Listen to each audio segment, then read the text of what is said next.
તુલસીદાસજીએ 7 સોપાન રચ્યા અને પ્રથમ સોપાનના મંગલાચરણમાં 7 જ મંત્રો લખ્યા. એનું કારણ કે આપણા જગતમાં 7ની સંખ્યાનું ઘણું મોટું બાહુલ્ય છે. આ નડિયાદ જાઓ, નડિયાદની પાસે આપણે બાપા ગુજરી ગયા, જેને પદ્મશ્રી મળ્યું હતું, સંસ્કૃત પાઠશાળા, અરે નામ ભૂલી ગયું, ડાયા બાપા આપણે મહામંડલેશ્વર પદ પણ એમણે સ્વીકારેલું. એમણે એક નાનકડું પુસ્તક બહાર પાડ્યું, મને મોકલેલું. એમાં આપણી સભ્યતામાં એક કઈ વસ્તુ છે, 2 કેટલી વસ્તુ છે, 3, એનો બહુ જ અભ્યાસપૂર્ણ એક નાનકડી એવી પુસ્તિકા, આમ આનંદ માટે પણ બહુ જ માર્ગદર્શક છે. એમાં 7નો અંક આવ્યો ત્યારે 7 કઈ વસ્તુ છે એમણે બહુ જ વિસ્તારપૂર્વક ડાયા દાદાએ લખ્યું.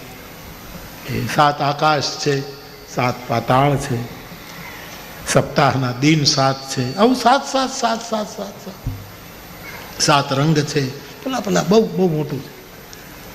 રામચરિત માનસના પ્રારંભમાં 7 મંત્રો લખ્યા, કારણ કે આકાશ કરતાં પણ વિશાળ છે અને પાતાળ કરતાં પણ ગહેરાઈથી ભરેલું, અને વધારે તો ગેય ગ્રંથ છે રામાયણ. આપણા શાસ્ત્રો ગેય છે, એ ગવાવા જોઈએ, અને હવે ગવાવા માંડ્યું છે. વેદ જો ગેય ન હોત તો સામવેદ શું કામ ગાય? આખું ગાયનમાં જ છે સામવેદ, એને ગાવો જ પડે. આ બધા ગેય શાસ્ત્રો છે, અને સંગીતના સુર 7 જ છે. એમાં 7 બાલકાંડ છે, રે અયોધ્યા. એ મારે તમને કહેવું છે બધું, આ હૃદય ખોલી અને મારે તમને ઝીણી વાતો મારા આનંદ માટે, તમને ખબર નથી એટલા માટે નહીં, તમને બધી જ ખબર છે. ઘણા તો ઘણું દિવેલ પી ગયા છે, પણ હવે ટેવ પડી છે બોલવાની, એટલે હું આમને બોલ્યા કરું મારા આનંદ ખાતર. કારણ કે મારે મનોરંજન માટે ફિલ્મ જોવા તો જવાય નહીં. ત્યાં જઈએ તો ત્યાં લોકો પગે લાગે, મોરારી બાપુ ફિલ્મમાં, મારે પછી આજ આનંદ લેવાનો છે સાહેબ. તો બાપ 7 સંગીતના જે સૂર છે મને તમને સમ ઉપર લાવી દે છે. સમઃ સર્વેષુ ભૂતેષુ મદ ભક્તિમ લભતે રામ. મને તમને સમ ઉપર રાખે છે, વિષમ ન થવા દે, અસમ ન થવા દે. આ સંગીતનું શાસ્ત્ર છે. એટલે શરૂઆતમાં બધા ટીકા કરતા હતા કે ગાવાનું ન હોય, આ તબલા ન બોલે, દોકડનું શાસ્ત્ર છે. એટલે શરૂઆતમાં બધા ટીકા કરતા હતા કે ગાવાનું ન હોય, આ તબલા ન બોલે, આ દોકડ ને પેટી ને આ બધું શું ધમાધમ, હા એવું બધું મને કહેતા લોકો. મુંબઈમાં હું કથા શરૂઆતમાં કરવા દે, એટલે જે કથા કરે ને પૈસાવાળા, એને કાંઈ સૂર ને સંગીત તારે કાંઈ લેવા દેવાનું, એનો વિષય નહીં ટૂંકમાં. એટલે એ લોકોને એમ લાગે કે આ બધું ગાવું ને આ બધું શું. પણ હવે મારે શું કહેવું કે શંકર ગાય છે, એટલે આ કંકર ગાય છે. શંકર ગાય ગાવત સંત શંભુ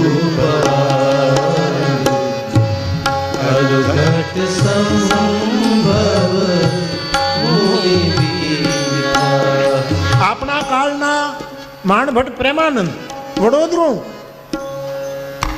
આખી માણભટ્ટી. પણ રામકાળના માણભટ્ટ છે કુંભજ ઋષિ. ગાવત સંતત શંભુ અરુઘટ સંભવ મુનિ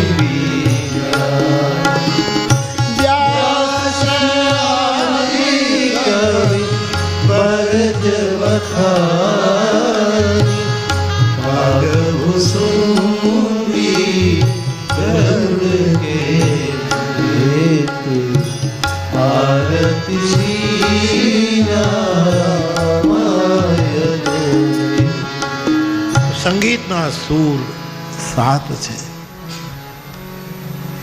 ચક્રોની ગણિત્રમાં પણ 7 ચક્રોની વાત આવી છે, ઘણા વધારે ઘણા ઓછા, પણ સપ્તચક્રની પણ આપણે ત્યાં વાત આવી છે. ખેર એમાં બહુ ન જઈએ, પણ 7 મંત્રો લખ્યા સંસ્કૃતમાં. એમાં પહેલો મંત્ર તુલસીદાસજી પ્રથમ સોપાન બાલકાંડમાં મંગલાચરણમાં લખે છે, વર્ણાનામર્થ સંઘાન રસાન છંદે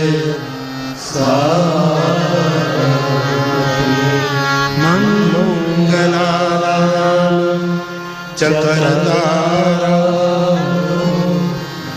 વંદે વાણી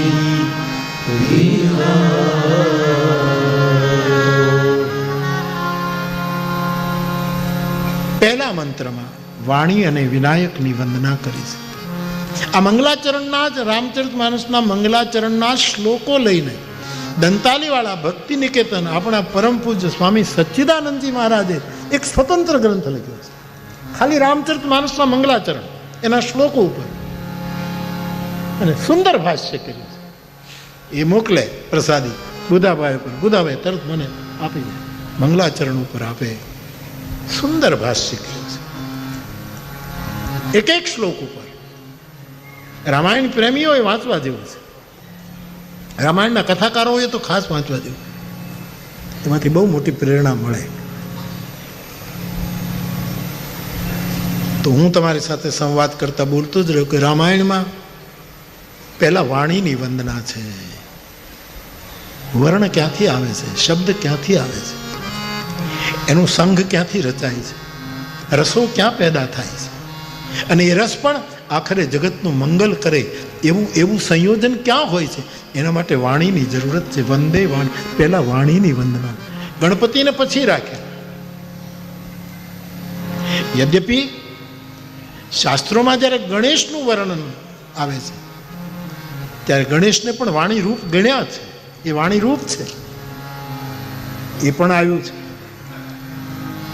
તો વંદે વાણી વિના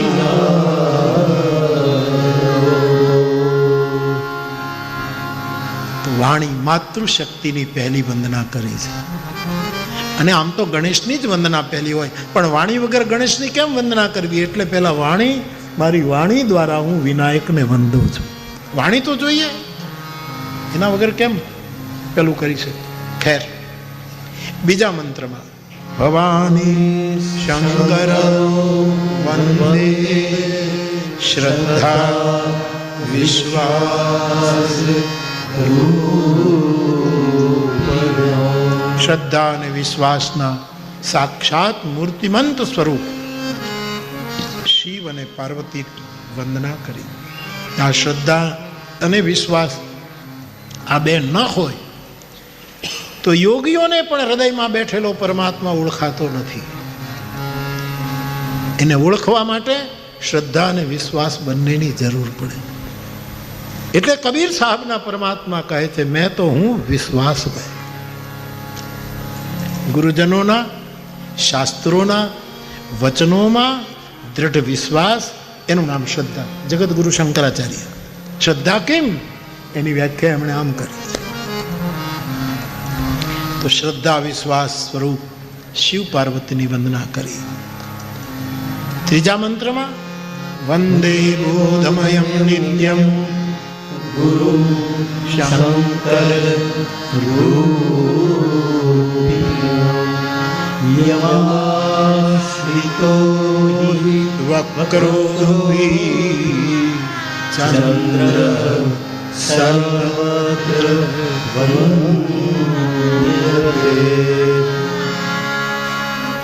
બોધ સ્વરૂપ, સાક્ષાત બોધ વિગ્રહ, વિશુદ્ધ બોધ વિગ્રહમ સમસ્ત દૂષણાપહમ. અત્રિ મુનિ બોલ્યા, પ્રભુ કેવો? પરમાત્મા વિશુદ્ધ બોધ વિગ્રહ. શિવ કેવા છે? નિત્ય નિરંતર બોધ સ્વરૂપ, એનો બોધમાં સ્ખલન નથી, અખંડ બોધ રૂપ. એવા શંકર રૂપ ગુરુની વંદના કરી. જેને આશ્રય આવેલો વાંકો ટેઢો કલંકિત ચંદ્ર પણ વિશ્વ વંદ્ય બન્યો. આવા ગુરુમૂર્તિની વંદના તુલસીદાસજીએ કરી. ચંદ્રમાં વિશ્વમાં પૂજાયો. એના પછી सीताराम गुणग्राम पुण्यारण्य विहारिण वंदे विशुद्ध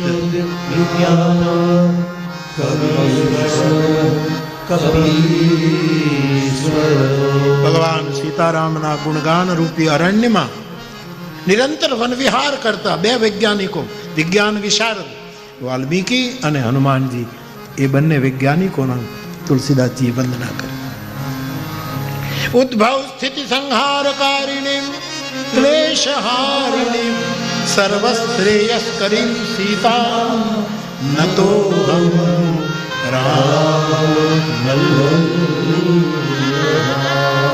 જગતને ઉત્પન્ન કરનાર, પાલન કરનાર અને સમય આવે એને નિર્વાણ આપનાર મહાશક્તિ, મહાદુર્ગા, પરાંબા ભગવતી જાનકીજીની વંદના કરી.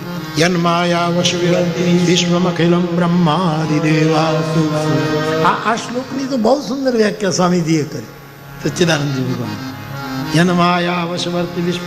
અને એક સારી વ્યાખ્યા આપણે રાજેશ રામાયણજી, એને બહુ સુંદર આની વ્યાખ્યા ક્લિષ્ટ છે બહુ જ. એટલે આની વ્યાખ્યા સર્વસામાન્ય જન સમુદાયમાં નથી કરવામાં આવતી. હું પણ બહુ એમાં નથી જતો, કારણ કે એ સમજાવવું પણ કઠિન છે અને સમજવું પણ કઠિન છે. આવા મહાપુરુષો જે હોય આપણને સમજાવે તો થોડુંક સરળ થાય.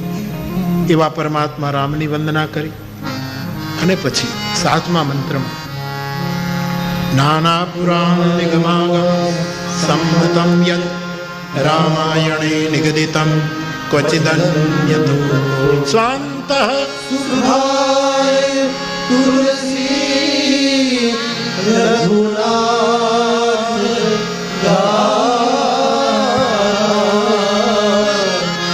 ભાષા નિબંધ મતિમંજુર.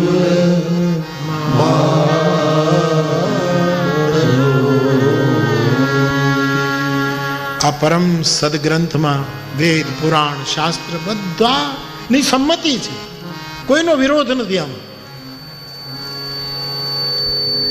બધા સંમત થાય એવી બધી સામગ્રી આમાં છે. પરંતુ કદાચ તમને કોઈ ગ્રંથોમાં ન મળે એવું પણ કંઈક ક્વચિત અન્ય તોપી કંઈક એવું છે જેને ગુરુ કૃપા કહી શકાય, જેને સાધુની પોતાની અનુભૂતિ કહી શકાય. એ થોડુંક બીજે તમે શોધશો તો ન પણ મળે. અને એટલા માટે મેં આમાં બધું રાખ્યું છે કે સ્વાંત સુખાય તુલસી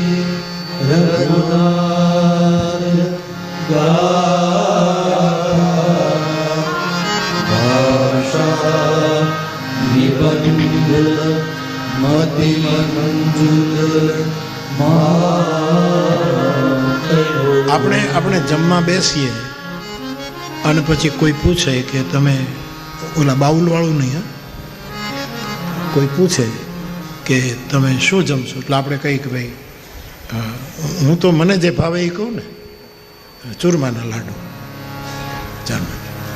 અને એ ઘણું ઘી નાખીને કર્યા હોય, આમ ગોળ થઈ જાય એમ નહીં, દિવાલમાં ચોંટી જાય. અમારો હરિઓમ બાપુ કહે આમ દિવાલ મારો તો એ ચોંટી જાય, આમ દિવાલ મારો તો એ ચોંટી જાય, એવા લાડવા. એટલે આપણે એવો લાડવો ખાઈએ અને એવો કોઈ બનાવીને આપણને આપે ને એ લાડવો આપણે જમીએ, જે આપણા મોદનું વર્ધન કરે. એ મોદક આપણી પ્રસન્નતામાં વધારો કરે, એ આપણે ખાઈએ. પછી કોઈક પૂછે કે તમે લાડવા ખાધા, તમને એ ગમતા હતા અને તમે એ ખાધું, પણ ઉડકાર લાડવાનો આવ્યો, તો આપણે બરાબર લાડુ ખાધા હોય તો એનો ઉડકાર પણ, એની તસલ્લી, એનો એક ઉડકાર, એનો એક સંતોષ ભાવ. અરે આનંદ થઈ ગયો, આનંદ થઈ ગયો. તુલસીદાસજીને કોઈએ પૂછ્યું કે તમે આરંભમાં કીધું સ્વાંત સુખાય, એ સ્વાંત સુખ તમને મળ્યું? તમે આ લાડવો પસંદ કર્યો કે હું આ બધું સ્વાંત સુખ માટે કરું, પણ એનો ઓડકાર આવ્યો તો ઉત્તરકાંડમાં સ્વાંતસ્તમ શાંત. હા, નકાર આવે કે શાંતસ્તમ શાંત, એ ભાષા બદ્ધ. આખો ગ્રંથ તુલસીદાસજીએ પછી કરુણાએ તુલસીને બાધ્ય કર્યા, મજબૂર કર્યા અને પ્રબંધ કાવ્યના રૂપમાં ભાષામાં આખા ગ્રંથનું અવતરણ થયું. એક ગ્રંથાવતાર થયો. આ ગ્રંથાવતાર, પરમાત્માના ગ્રંથાવતારનું નામ રામચરિતમાનસ છે. એવું જેમ ભગવાનનો એક અવતાર રામચરિતમાનસમાં પાદુકા છે, એમ રામચરિતમાનસ એ પરમાત્માનો ગ્રંથા અવતાર.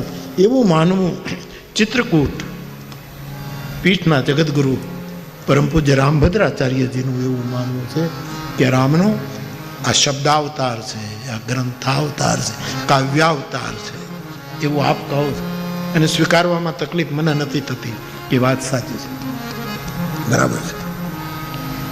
તો ભાષા નિબદ્ધમતિ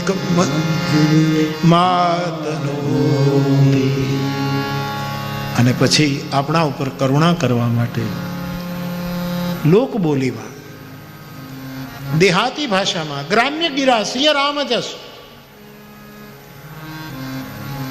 રામના યશને કોઈની સાથે આભડછેટ નથી, એના માટે કોઈ અસ્પૃશ્ય નથી. તમે કોઈ પણ ભાષામાં એને લઈ શકો. અને તેથી તુલસી કહે આ શ્લોકને લોક સુધી પહોંચાડવા માટે એમણે ભાષાનો, આ ગ્રામ્ય ગિરાનો ઉપયોગ કર્યો. અને 7 મંત્રોમાં મંગલાચરણ કર્યા પછી 5 સોરઠા એમણે એકદમ ભોજપુરી, અવધી, વ્રજના થોડાક શબ્દો. સાહિત્યિક દ્રષ્ટિથી આનું અવલોકન કરવામાં આવે તો કેટલું આમાંથી નીકળે. ગુપ્ત પ્રગટ જહાં જો જે ખાને, જેમ ખાણમાંથી જુદા જુદી મણીઓ નીકળે એમ બધું આમાંથી નીકળે. પણ નેત્ર જોઈએ જ્ઞાન વૈરાગ્ય, અને જ્ઞાન વૈરાગ્ય પણ ગુરુની રજથી એ આંખો પાછી શુદ્ધ થયેલી હોવી જોઈએ. તો નહીતર આંખમાં કણા હોય તો દેખાય નહીં.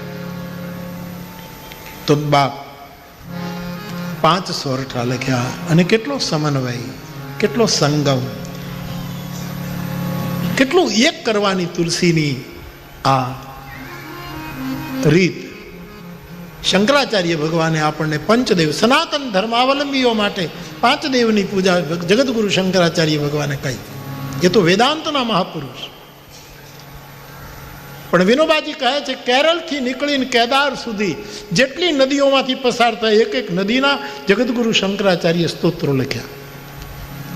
એણે કૃષ્ણના સ્તોત્રો લખ્યા, એને આના લખ્યા. કારણ આ લોકોને એનો લોક દેવતા આપવો હતો. અને તેથી શંકરાચાર્ય ભગવાને અદ્ભુત કાર્ય કર્યું. પંચદેવોની પૂજા મને તમને સોંપી કે ગણેશની પૂજા કરો, સૂર્યની પૂજા કરો, દુર્ગાની પૂજા કરો, શિવને અભિષેક કરો અને વિષ્ણુની પૂજા કરો. આ પંચદેવ સનાતન ધર્મના. અને સવારે સ્વામીજી બહુ સરસ કહેતા કે મૂર્તિ એ પરમાત્મા નથી, પણ મૂર્તિમાં પરમાત્મા ચોક્કસ છે. મૂર્તિ માર્ગ બતાવે છે કે મારામાં છે, એ તારામાં છે. તો આમ બહાર ભટકે છે, એના થોડોક જા તો એ તારા ખોળિયામાં પણ એ જ તત્વ પડ્યું. બહુ સરસ રીતે સ્વામીજી તદ્રુપાનંદજી બહુ બહુ સુંદર, મજા આવી. કેટલું આટલી 85 વર્ષે કેટલું જોર જોરથી બોલે, ગજબ બોલે નહીં? ગજબ, તાકાત બહુ. ઉત્સાહ ઘટે નહીં, ઉર્જા ઘટે, પણ અહીં તો ઉર્જા નહોતી ઘટી. ઘણી વખત કોઈ ઘણા સાધુને જોઉં ને મને 3 ધારા દેખાય. સૂફીઓની ધારા પણ દેખાય, બાઉલની ધારા પણ દેખાય, અને જૈનની ધારા પણ દેખાય. આપણે ત્યાં સ્વામી રામતીર્થને હું જોઉં તો 3 ધારા દેખાય મને. કારણ કે આપણો સંન્યાસ તો સનાતની સંન્યાસ છે. આ ધારાઓ તો પછી આવી, એના ઇતિહાસ છે, એનો કાળગણના છે. કોઈ 1200 વર્ષ પહેલાં નહોતી, કોઈ આટલા વર્ષ પહેલાં નહોતી, કોઈ 2500 વર્ષ પહેલાં ધારાઓ નહોતી. જૈન ધારા બુદ્ધના પછી આવી, સૂફી ધારાઓ એ પછી એ રીતે આવી, બાઉલ ધારા બંગાળમાં આવી. પણ સનાતની સંન્યાસી હોય એમાં ક્યારેક ક્યારેક 3 ધારા. અને એમાં મારી સામે મેં તો સ્વામીજીના મારો આદર વ્યક્ત કરતા કહ્યું કે રામતીર્થ પહેલાં દેખાય મને. એ સહજ પણ એટલા છે, અને સૂફીઓની જે મસ્તી પણ એટલી છે. જંગલ મેં જોગી મસ્તા હૈ, એ સહજ ધારા, મસ્તીવાળી ધારા, અને પ્રતીકોમાં વાત કરવાની રીત એ બાઉલ ધારા. આ 3નો સંગમ જગતગુરુ શંકરાચાર્ય આપણને કે 5 દેવ. યુવાન ભાઈ બહેનો, ગણેશની પૂજા એટલે થાય તો બહુ સારું, પણ ભણતા હોઈએ, ગણતા હોઈએ, વિવેક ન ચૂકવો એ ગણેશની પૂજા છે. મારા મા બાપ તરફ મારું કયું કર્તવ્ય, મારા મિત્રો તરફ મારું કર્તવ્ય, મારા શિક્ષકો તરફ મારું કયું કર્તવ્ય, મારા ગ્રંથો તરફ મારું કયું કર્તવ્ય, એનો વિવેક એ વિઘ્નહર્તા સિદ્ધ થશે. એ ગણેશ પૂજા. સૂર્યની પૂજા, અજવાળામાં રહેવાનો શિવ સંકલ્પ. તમસોમાં જ્યોતિર્ગમય. શંકરાચાર્ય ભગવાન ભાષ્યમાં જે એના અર્થો કરે છે, તમસોમાં જ્યોતિર્ગમય. સૂર્યની ઉપાસના, અજવાળામાં રહેવાનો શિવ સંકલ્પ. વિષ્ણુની ઉપાસનામાંની વિશાળ દ્રષ્ટિકોણ, વિશાળ વિચાર, એ વિષ્ણુની પૂજા છે તલગાજરડાની દ્રષ્ટિએ. અને વિશ્વાસને અકબંધ રાખવું એ શિવ અભિષેક છે. અને શ્રદ્ધાને ખંડિત ન થવા દેવી એ મા દુર્ગા છે. 4 સોરઠામાં પંચદેવની વાતો કરીએ, સોરઠાઓનું સ્મરણ કરી લઈએ. જો સુમિરત સિદ્ધિ હોય ગણનાયક કરિવર વદન કરહો અનુગ્રહ સોની બુદ્ધિ રાશિ મૂક હોય વાચા પંચે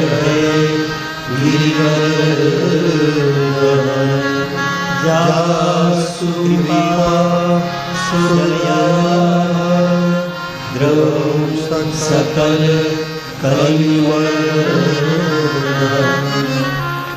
તો સૂર્યની પૂજા.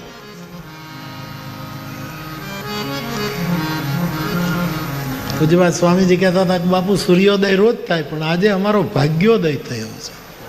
આ તો નાના માણસો ઉપર પ્રેમ કરવું એ મોટા માણસનો સ્વભાવ હોય. એને એ જ સાધુતા છે ને. એ કે ભાગ મને ફોન ઉપર કહ્યું ને ત્યાં રૂબરૂમાં બધાને વચ્ચે કે ભાગ્યો થયો. એટલે મેં પાછું એમ કહ્યું કે તમે એને ભાગ્યોદય કહો છો, પણ અમારા માટે આજ જ્ઞાનોદય થયું છે. કે તમારું પ્રવચન સાંભળીને અમને કેટલી માહિતી, કેટલી જાગૃતિ મળી, જ્ઞાનોદય થયું. પણ જ્ઞાનોદય થાય, સૂર્યને જ્ઞાનનું પ્રતીક કહ્યું છે. સૂર્ય એટલે જ્ઞાનનું પ્રતીક. પરમ જ્ઞાનને કોઈની તુલના કરવી હોય તો સૂર્યને જ લાવવો પડે. મૂઢતા, મોહ, આ બધા અંધારાને નાશ કરવાનું જે કામ કરે છે એ સૂર્ય જ્ઞાનનું પ્રતીક છે, પ્રકાશ જ્ઞાનનું પ્રતીક છે. પણ સૂર્યોદય થાય ને એના પહેલા બુધાભાઈ અરુણોદય થાય છે. એ નજરઅંદાજ ન કરવું જોઈએ. સૂર્યોદય તો પછી થાય, એ તો ગામડામાં રહે આપણને ખબર પડે કે પેલા અરુણ સૂર્યનો સારથી છે. આકાશ લાલ થાય અરુણ, અને પ્રેમનો રંગ લાલ છે. જેને પ્રેમોદય થાય ને એને જ જ્ઞાનોદય ફાયદો કરે. સૌખ અને રામ પ્રેમ બેનું જ્ઞાન. એટલે પ્રેમ અને ભાવ જરૂરી છે. પહેલા પ્રેમોદય, અરુણોદય, લાલ રંગ, આન પછી જ્ઞાનોદય થાય છે. અજવાળામાં રહેવાનો સંકલ્પ, વિશ્વાસને ટકાવી રાખવો, શ્રદ્ધાને ખંડિત ન થવા દેવી, જીવનને બહુ વિશાળતાથી જોવાનો પ્રમાણિક પ્રયત્ન કરવો. આ પંચદેવની પૂજા છે. પહેલી તો કરવાની જ, પણ વિચારની દ્રષ્ટિએ પણ આ ધારણ કરવું. અને 5મા સોરઠામાં બંધૌ ગુરુપદ કંજ કૃપા સિંધુ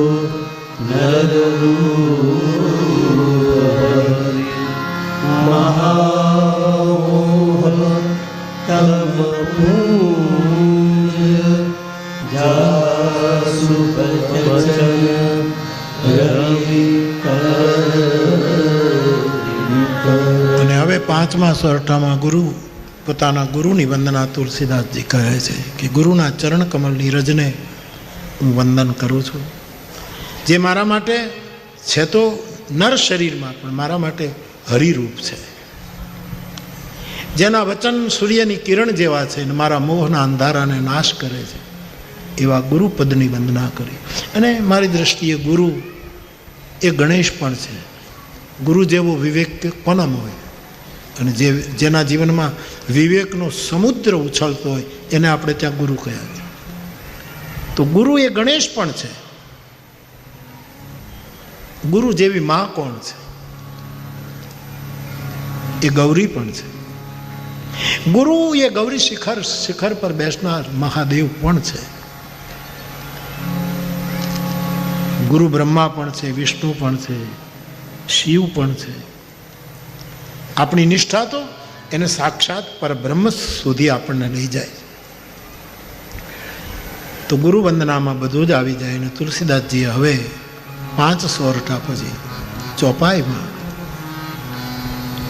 કાગબાપુ એમ કહેતા કે ચોપાઈ છે ને જાયસીની દેન છે. આમ તો ઇતિહાસમાં કવિ જાયસીએ ચોપાઈનો ઉપયોગ કર્યો, પણ તુલસીએ ચોપાઈને કવિતા જગતની મહારાણી બનાવી દીધી સાહેબ. એટલી ચોપાઈની સ્થાપના કરી દીધી. એટલે કાગબાપુ એમ કહેતા કે કવિતાની દ્રષ્ટિએ હું કવિ છું એટલે પોતે એમ કહેતા કે આ રચના બહુ અઘરી નથી. ઘણા લોકો એમનું કરી નાખે, એટલે બંધારણની 80-83, પણ ઘણા કરી નાખે. શું બધા ચોપાઈ કોકે જે રામાયણમાં છે જ નહીં. સકલ પદાર્થ હે જગમાય છે રામાયણમાં, હાલે છે બહુ. અને ઘણા મને એમ કે એ ચોપાઈ તમે ક્યારેય બોલ્યા નથી, પણ તું દિવેલ પી ગયો છો. આમાં નથી, મારે ક્યાંથી લાવવું? પણ ઘણા કે બાપુ સકલ પદાર્થ હે જગમાય, ભાગહીન નર પાવત નહીં. રચના સરળ છે, અને સરળતા જેવી દુનિયામાં કોઈ કઠિનતા નથી સાહેબ. જેટલો માણસ સરળ એટલો સમજવો કઠિન પડે છે. અને તુલસીએ ચોપાઈની રચના કરી. અને મને હું બહુ રાજી થાઉં કે મારા વિનોદભાઈ જોશીએ પણ એનું સૈરેન્દ્રી ચોપાઈઓમાં લખી નાખ્યું. આ આખું પ્રબંધ કાવ્ય જે આવ્યું સાહેબ, કવિતાએ તો આખો અંક બહાર પાડી દીધો. એક જ કવિતા ઉપર એક જ કવિતાનો જે આખો અંક મને હું જોઈ ગયો. વિનોદભાઈ આખો અંક જોઈ ગયો. ભગવત કૃપા કે ચોપાઈ કેટલું મોટું કામ કરે. ચોપાઈ એટલે 4 પાયા, 4 પાયાનો ખાટલો હોય. પછી ભલે કાથીનો હોય કે પાટીનો હોય કે લોઢાની પાટીનો હોય કે લાકડાનો હોય, ગમે તે હોય, પણ ખાટલો આરામ આપવાનું કામ કરે. ચોપાઈ એ તો આપણું આરામનું સાધન છે. ચોપાઈ ગાય એટલે વિશ્રામ મળે, આરામ મળે. તુલસી કહે તમે 7-5 ચોપાઈઓ જો ગાશો, મેં તો આખું રામાયણ ગાયું ને એમાંથી થોડીક ચોપાઈ, તો મને શું થયું? પાયો પરમ વિશ્રામ. આ ચોપાઈ ઉપર મેં બહુ વિશ્રામ કર્યો, મેં બહુ જ આરામ કર્યો. આ ચોપાઈઓએ મને આરામ આપ્યો. એવી ચોપાઈ. હવે ચોપાઈઓમાં રામકથા શરૂ થાય છે. ગુરુ વંદના 2-3 ચોપાઈઓ કહે. આજની કથાને વિરામ આપવા માટે જઈએ. આવીએ.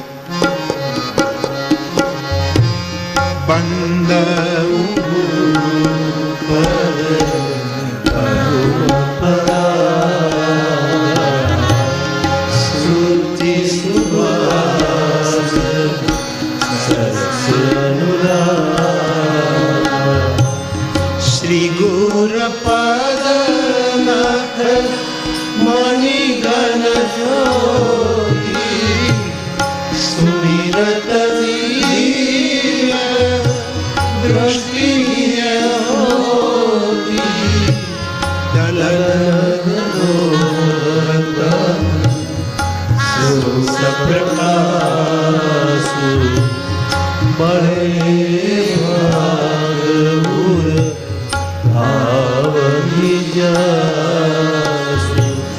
उगरगी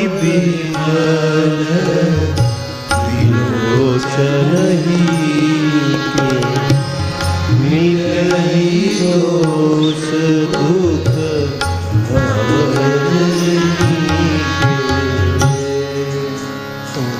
ગુરુ વંદના, ગુરુ મહિમા,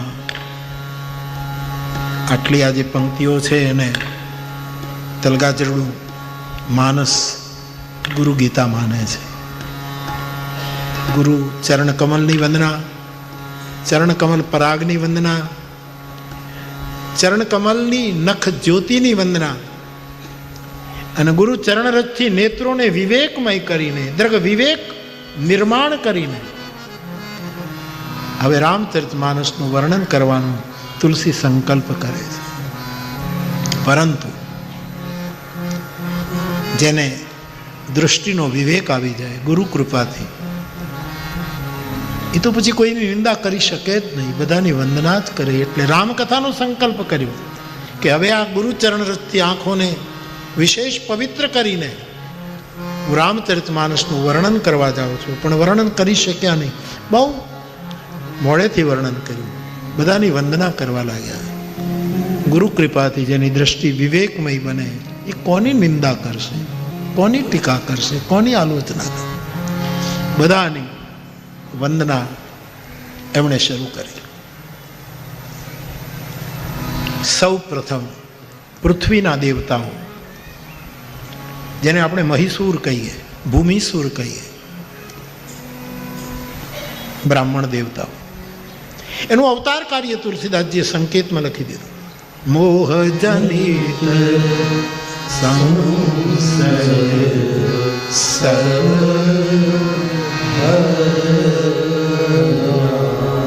મોહરૂપી અંધારામાં અથડાતો આ સમાજ અનેક ખોટા તર્કો, અંધશ્રદ્ધા, પ્રપંચ, ચમત્કારોમાં જાય છે. એને મોહના અંધારામાંથી બહાર લાવવાનું જે સંસ્થાએ કામ કર્યું, એવી બ્રાહ્મણ સંસ્થાને, એવા પૃથ્વીના દેવતાઓને તુલસી કહે નમો બ્રહ્મણ્ય દેવા. એ પહેલા હું પ્રણામ કરું. એમ પૃથ્વીના દેવતાઓની વંદના કરી, પછી સજ્જનોની વંદના કરી. હોય ગૃહસ્થ, હોય સંસારી, લેકિન ચરિત્ર સાધુ જેવું હોય એવા સાધુ ચરિત લોકોની વંદના કરી. સાધુ સમાજની વંદના કરી. અસાધુઓની પણ વંદના કરી. ખલોની, રાક્ષસ, બધાની. કારણ કે દ્રષ્ટિ પવિત્ર થઈ ગઈ. ગુરુ કૃપાએ એવી દ્રષ્ટિ આપી. ચરણદાસ ગુરુ કૃપા કીની. સહજોબાઈના ગુરુ ચરણદાસ. મેં ઘણી વખત આ વાત આપને કહી કે એક સુરદાસજી નીકળે છે, ચરણદાસજી બેઠા છે અને પૂછે છે કે રેલવે સ્ટેશનનો રસ્તો મને બતાવો ને. તો ચરણદાસજી કંઈ બોલ્યા જ નહીં. ફરી વખત પૂછે, મને સ્ટેશનનો, મારે આંખો નથી, કંઈ બોલ્યા નહીં. 15 મિનિટ સુધી એ પ્રજ્ઞાચક્ષુ પૂછે છે અને સાધુ જવાબ નથી આપતો. પછી પહેલા એ ચાલવા માંડ્યું. કે પછી એક માણસ ભણેલો ગણેલો આવ્યો, એણે આ બધું સાંભળ્યું એટલે ચરણદાસજીની ટીકા કરી. તમે કઈ કેવા સાધુ છો તમે? એક સુરદાસ તમને માર્ગદર્શન, અને તમે ચૂપ રહ્યા, રસ્તો ન બતાવી શકે, સમાજનો રોટલો ખાવ છો ને આટલું ન કરી શકે. બહુ બોલ્યા પેલા ભાઈ. ચરણદાસ પછી બોલ્યા, શાંત થયા પછી બોલ્યા કે હું કોઈને રસ્તો નથી બતાવતો, હું તો આંખો જ આપી દઉં છું, એને દર્શન આપું છું, એને દ્રષ્ટિ આપું છું. ચરણદાસ ગુરુ કૃપા કિન્હી પલટ દીન મોઈ નયન પુતરિયા. મેરી આંખની પુતળીઓ બદલે. એ ગુરુની આંખ જ્યારે મને તમને મળે ત્યારે આખું જગત વંદનીય બની જાય.